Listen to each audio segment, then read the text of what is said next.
គាត់មានសត្វលា and he held a little bit of money. ហើយគាត់មានប្រាក់បន្តិចបន្តួចថែមទៀត That's not a lot.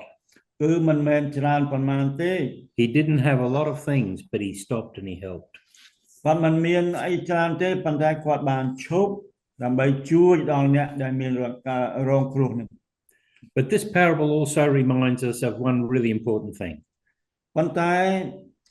រឿងប្រៀបប្រដូចនោះគឺរំលឹកយើងអំពីការសំខាន់មួយ We should see the potential in all people. យើងត្រូវតែ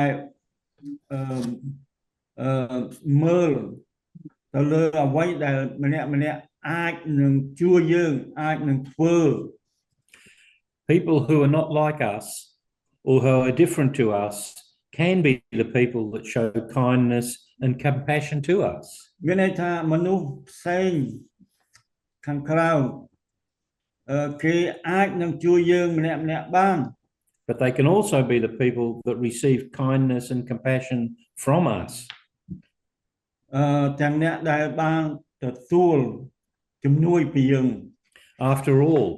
all people are made in the image of God. ហើយនិយាយសរុបទៅគឺថាគ្រប់ទាំងមនុស្សគឺបានត្រូវបានបង្កើតឡើងទៅតាមរូបអង្គនៃព្រះ There is a cost of caring. ត្រូវមានការ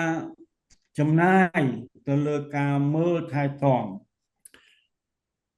There can be a high cost of caring. ហើយវាអាចនឹងចំណាយច្រើនចំពោះការមើលថែ It did cost the Samaritan man time and money. គឺកន្លងមកគឺសាសសាមារីនេះគឺគាត់បានចំណាយ